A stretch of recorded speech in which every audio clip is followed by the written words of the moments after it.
고난 주간을 저희가 이제 보내게 됩니다. 주님의 고난을 묵상하는 시간을 갖게 될 것인데요. 이 시간은 주님께서 이 땅에 오실 한때의 사건을 살펴보려고 합니다. 주님의 직접적인 고난은 내일부터 우리가 생각해 본다면, 이 시간에는 이 땅에 예수님께서 오시는 과정에 있었던 한 사건을 여러분들과 나눠보려고 합니다. 바로 예수님의 어머니 마리아가 예수님에 대한 신앙을 갖게 되는 그 상황을 한번 살펴보려고 합니다. 어, 엘리사벳, 그러니까 세례 요한의 어머니죠. 그녀가 하나님의 은혜로 임신을 하게 된 지 6개월이 지났을 때, 이 메시아의 구원을 돕는 한 천사가 마리아를 찾아옵니다. 사도 누가가 이 사건을 언급하는 것은 이 엘리사벳이 임신한 사실이 이 하나님의 이 역사에 대한 중요한 증거가 되기 때문에, 마리아로 하여금 하나님을 이렇게 믿고 또 하나님께 순종하게 되는데 중요하게 작용이 되기 때문에, 이 시점에 바로 이 내용을 말하면서 언급하면서 오늘 본문을 시작하고 있는 것입니다. 이 천사는 가브리엘입니다. 갈릴리 나사렛에 이 천사가 와서 마리아를 방문합니다. 그리고 이 천사가 은혜를 받은 자여 평안할지어다, 주께서 너와 함께 하시도다라고 말씀합니다. 실제로 하나님의 천사가 마리아 앞에 나타난 것입니다. 마리아는 이때 얼마나 놀랐을까요? 천사가 그 앞에 나타난 것입니다. 혹시 천사를 보신 분이 계십니까? 동문교회 역사상 천사를 보신 분이 계십니까? 여러분, 천사를 본다는 것은 흔한 일이 아니죠. 아주 특별한 일입니다. 흔하게 만나는 분이 아니니 그렇게 등장하는 그런 존재가 아닙니다. 그때 이 굉장히 당황스럽고 어려운 상황에 마리아는 이런 인사가 어찌민고 하고 그 마음에 생각을 했다라고 오늘 성경은 저희에게 보여주고 있습니다. 그러자 천사가 무서워하지 말라라고 말하면서 내가 하나님께 은혜를 입었다라고 다시 마리아를 위로하면서 이제 진짜 놀랄 만한 소식을 마리아에게 전해 주었습니다. 자, 여러분, 마리아는 이 상황 속에서 분명히 놀라기도 하고 무서워하고 있었습니다. 여러분, 저희가 천사에 대해서 요즘 종종 말씀을 듣고 있는데요. 이 천사는 하나님과 함께 있는 영적 존재이기 때문에 저희 앞에 하나님의 천사가 나타나면 성경의 모든 천사를 만났던 사람들의 반응이 다 그 앞에 엎드려서 두려워하고 무서워합니다. 왜냐하면 하나님과 함께 있던 그 거룩한 존재가 우리에게 올 때 죄의 덩어리인 우리는 그 거룩함 앞에 하나님의 임재, 하나님의 그 거룩한 거룩함 앞에 우리는 압도되는 것이죠. 우리의 이 더러운 모습이. 자, 그런 상황에서 오늘 성경은 어, 그녀는 생각하고 있었던 것을 언급하고 있습니다. 그러니 천사가 갑자기 나 같은 사람을 찾아와서 왜 이런 인사를 하지? 정말 무서운데도, 두려운 와중에도 이 마리아는 그렇게 생각하고 있었던 사람이다라는 것을 말하는 것입니다. 여러분, 저희는 하나님께서 역사하실 때, 성령께서 역사하실 때 무엇인가 이 대단한 어떤 신비 체험에 대해서 우리는 기대하려고 합니다. 하나님께서 저희에게 오셔서 말씀하시고 일하려고 하실 때 저희는 영적으로 매우 어떤 좀 어, 다른 사람들에게 이렇게 말하면서 무엇인가 이렇게 이야기거리로 만들 수 있는 신비로운 체험들을 기대합니다. 어떤 현상을 보던가, 3층 천으로 올라가는 깊은 경험, 놀라운 치유의 사건, 아니면 터져 나오는 방언, 크라운 이빨을 해놨는데 성령을 만나고 나니 금이빨로 바뀌어져 있는가? 여러분 보십시오. 천사가 내려와서 마리아를 만나지만 마리아는 여러분 생각하고 있습니다. 그리고 한번 마리아 말고 이 천사를 한번 쭉 보십시오. 천사가 와서 계속해서 무엇을 하고 있다라고 성경은 기록하고 있습니까? 또박또박 하나님의 말씀을 생생하게 전하고 있습니다. 천사는 그 거룩한 그 이 영적인 힘과 능력이 있음에도 불구하고 천사는 와서 다른 무엇을 하지 않고 또박또박 하나님의 말씀을 전하고 있습니다. 이렇게 하나님의 역사는, 곧 성령의 역사하심은 먼저 인격적이며 이성적인 채널로 일어난다는 것을 여러분 기억하시기 바랍니다. 하나님의 은혜를 받을 때 다른 신비로운 경험을 통해서 하나님을 경험하려고 하지 마시고, 우리들은 먼저 하나님의 말씀을 밝히 알도록 조명해 주시고, 하나님의 그 말씀에 저희가 인격적으로 반응하는, 그래서 그 말씀이 믿어지고 그 말씀에 진정 순복하게 되고, 그래서 순종하고 열매 맺기까지 그 말씀을 따르게 되는 일들을 우리한테 이루어지기를 기대하고 사모하시기 바랍니다. 그럴 때 저희는 바른 믿음을 가지고 살아가면서 하나님이 저희 삶 가운데 이루어 주시는 놀라운 어떤 은혜의 경험들을 후발적으로, 오늘 저는 성령 안에서 말씀의 은혜를 받고 이 놀라운 은혜의 경험들은 내 삶 그 후발적으로 따라오는 그런 경험들을 이후로 하게 될 것입니다. 자, 이제 천사가 무엇을 하고 있습니까? 마리아가 생각하면서 오늘 천사를 딱 맞닥뜨렸는데, 천사는 뭘 하고 있습니까? 기적을 베풀거나 이적을 보여주고 있습니까? 아니죠. 마리아에게 복음을 전해주고 있습니다. 지금 천사가 마리아에게 복음을 전하고 있는 것입니다. 자, 우리 한번 같이 읽어볼까요? 31절에서 33절을 한번 우리 천천히 같이 읽어보겠습니다. 같이 읽겠습니다. 보라, 내가 잉태하여 아들을 낳으리니 지극히 높으신 이의 아들이라 일컬어질 것이요 주 하나님께서 그 조상 다윗의 왕위를 그에게 주시니 야곱의 집을 왕으로 다스리실 것이며 그 나라가 무궁하리라. 아멘. 이 천사의 선포, 이 무엇입니까? 임마누엘. 여러분, 임마누엘 기억나십니까? 이사야 7장 14절의 말씀, 보라 처녀가 잉태하여 아들을 낳을 것이요 그의 이름을 임마누엘이라 하리라 라고 하신 그 예언이 이제 드러나게 될 것임을 알려주고 있는 것입니다. 어떻게요? 그 임마누엘이 되시는 하나님의 아들께서 바로 마리아 본인에게 아기로 오게 된다는 것입니다.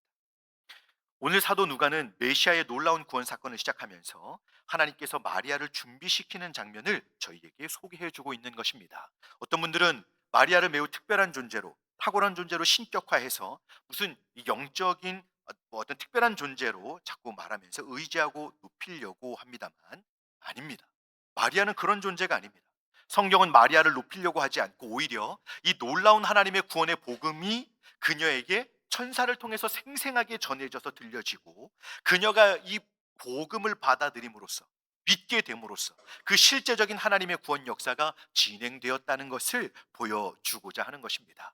하나님께서 출애굽 사건을 위해서 모세를 찾아오셔서 그에게 엄청난 일들을 감당하게 하실 때 인격적으로 그를 찾아오셔서 여러분 말씀으로 부르셨습니다. 그와 같이 하나님은 항상 저희에게 인격적이셔서 그 모든 상황을 이해하고 믿음 안에서 순종하도록 이끄시는 분이심을 믿으시기 바랍니다.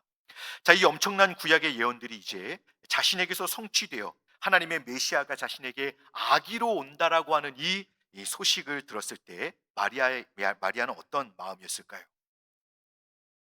마리아는 생각하고 있었다고 말씀을 드렸죠. 맞습니다. 그녀는 자신의 상황을 너무 잘 알고 있었습니다. 그래서 마리아는 천사에게 34절과 같이 이렇게 말했습니다. 우리 한번 같이 읽어볼까요? 34절입니다. 마리아가 천사에게 말하되 나는 남자를 알지 못하니 어찌 이 일이 있으리까? 아멘. 자신에게 이러한 일이 일어날 수 없는 이유가 무엇입니까? 자신은 아직 남자를 경험한 일이 없기 때문입니다. 오늘 마리아에게 제일 문제가 되는 것은 무엇이냐면, 이 일은 처녀인 자신에게 결코 일어날 수 없는 일이라는 것이죠. 마리아는 남자와 여자가 결혼하지 않고 같이 이렇게 밤을 보내지 않았는데 아기가 생기는 것, 이것은 있을 수 없다라고 말하는 것입니다. 당연하죠? 여러분, 당연한 것입니다. 이걸 누가 믿을 수가 있겠습니까? 저와 여러분들도 사실 믿지 못할 일입니다. 그리고 마리아는 사실 아기가 생겨도 문제이지 않습니까? 저는 아직도 돌아가신 어머니의 목소리가 생생하게 기억이 납니다. 죄송하지만 제 개인적인 경험을 좀 말씀드려도 될까요? 제가 인천에서 자녀가 셋이 되었을 때 저희 어머니께서 제 앞에서 입술을 꽉 깨무시면서 억지로 화를 참으시면서 이 세 명의 자녀를 어떻게 키워갈 거냐고 제 어깨를 때리신 일이 있습니다. 그런데 시간이 얼마 지나서 4번이 생겼습니다. 그래서 솔직히 말씀드리면 5개월이 넘도록 교회와 어머니께 말씀을 못 드렸습니다. 근데 시간이 가니까 더 이상 숨길 수가 없어서 어머니께 할 수 없이 전화를 드렸습니다. 그때 어머니께서 그동안 참으셨던 말씀을 전화기에다 대고 쏟아 놓으시는데 감당할 수가 없었습니다. 그래서 어떤 어머님은 네가 미쳤구나 막 이러시면서 어떻게 뒷감당을 하려고 하냐면서 화를 내셨던 목소리가 생생합니다.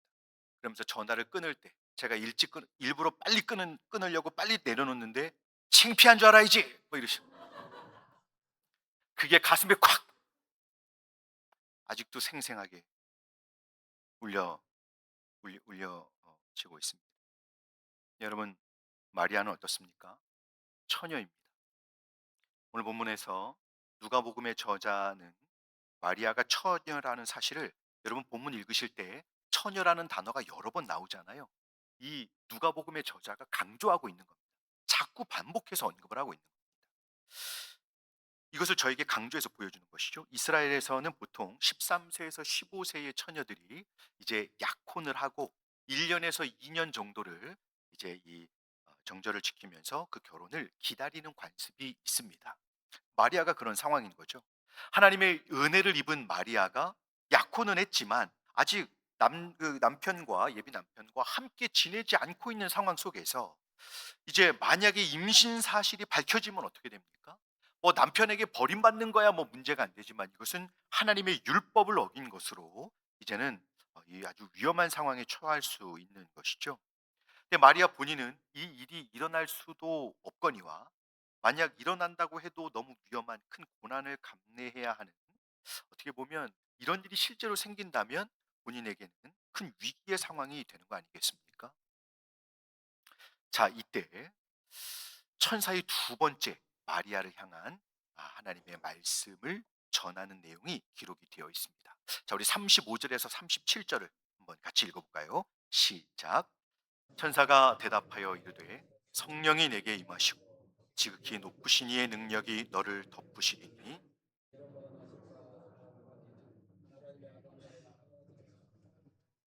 보라 내 친족 엘리사벳도 늙어서 아들을 배었느니라. 그래 임신하지 못한다고 알려진 이가 이미 6달이 되었나니 대저 하나님의 모든 말씀은 능하지 못하심이 없느니라. 아멘. 친척 엘리사벳은 사실 연로한 상황에서 아기를 갖지 못하는 것으로 알고 있었던 것이죠. 마리아가요. 근데 이미 아기를 갖고 6개월이 지났습니다. 오늘 본문은 그 상황에서 이뤄진 일인 것이죠. 동일하게 하나님의 그 메시아께서 이 세상에 아기로 오실 것인데 완전한 사람이자 완전한 하나님으로 오실 것인데 마리아에게 그 아기가 옴으로써 그렇게 임하신다는 것입니다.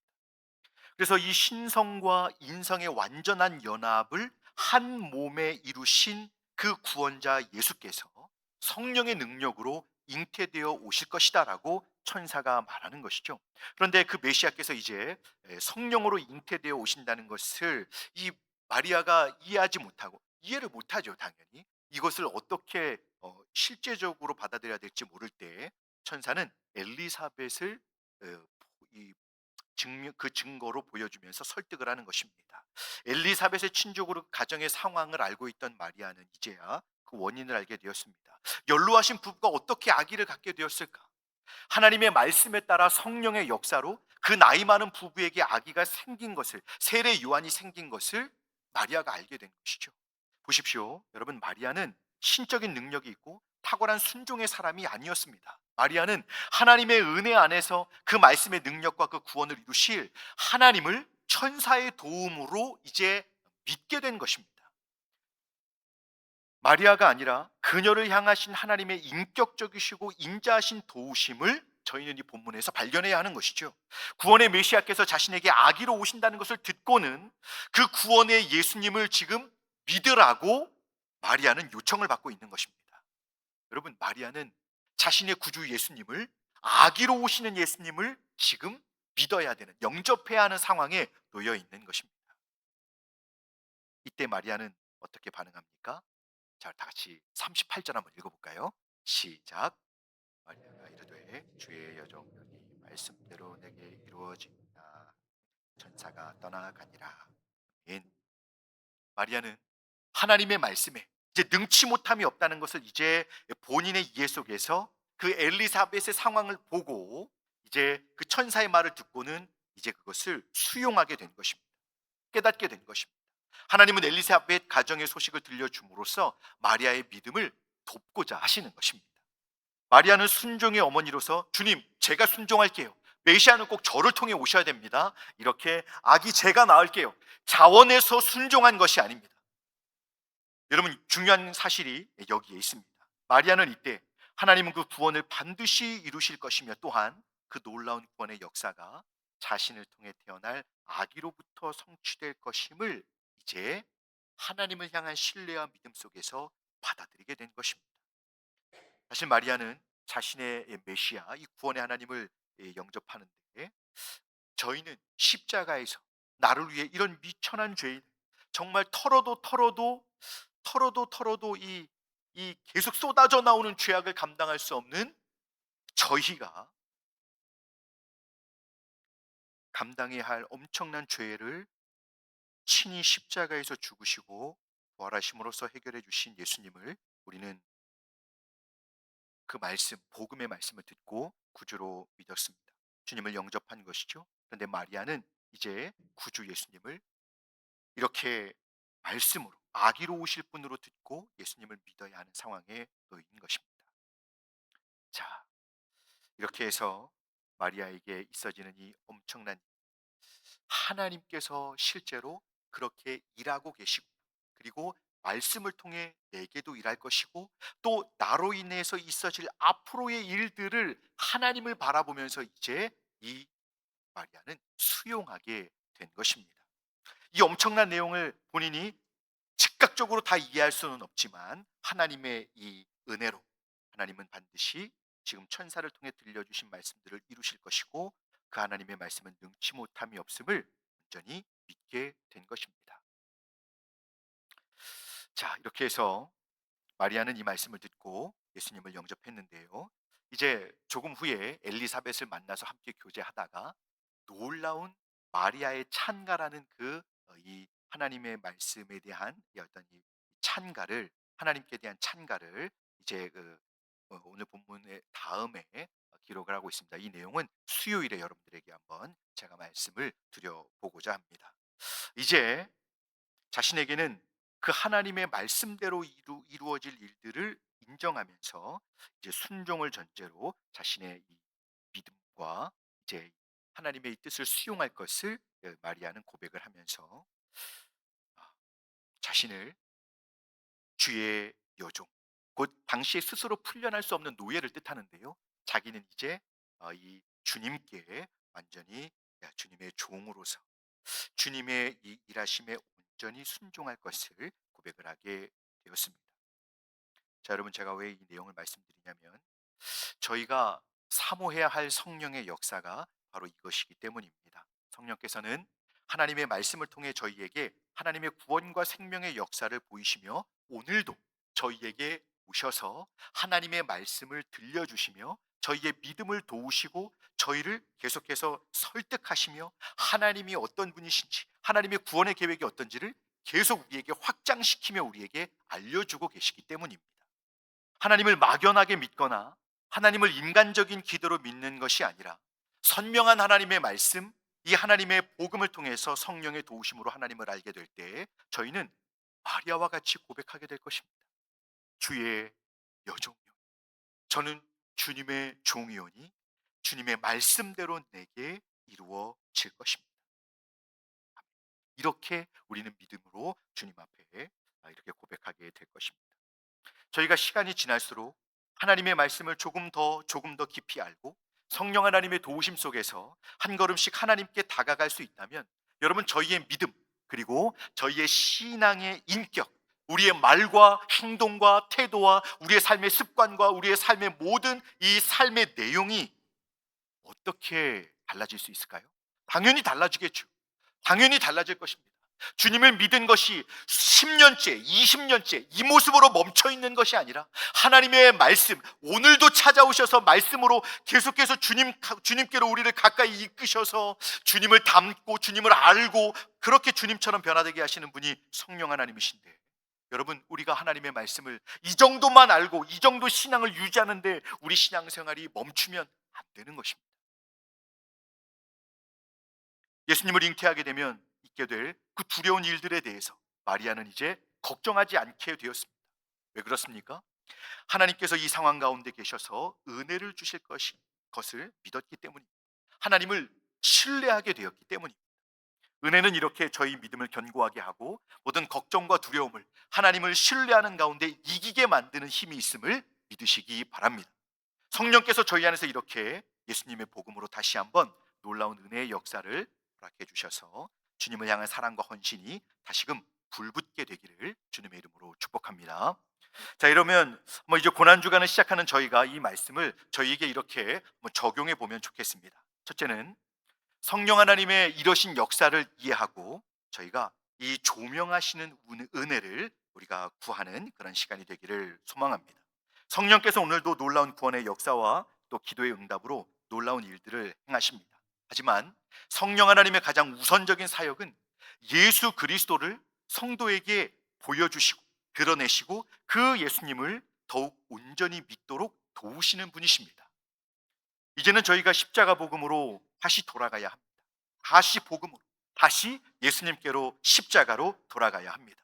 우리의 생각과 능력을 넘어서서 구원의 역사를 이루신 하나님께 단순하게 알고 있는 정도로 우리가 머무르지 아니하고 성령의 조명하심 속에서 마르지 않는 샘과 같이 흘러나오는 하나님의 은혜와 사랑을 경험하여 알기까지, 여러분, 언제 가슴 저미게 주님의 놀라운 은혜와 사랑을, 그 십자가의 사랑을 경험하고 주님 앞에 헌신을 다짐한 그 시간, 여러분, 마지막 시간이 언제입니까?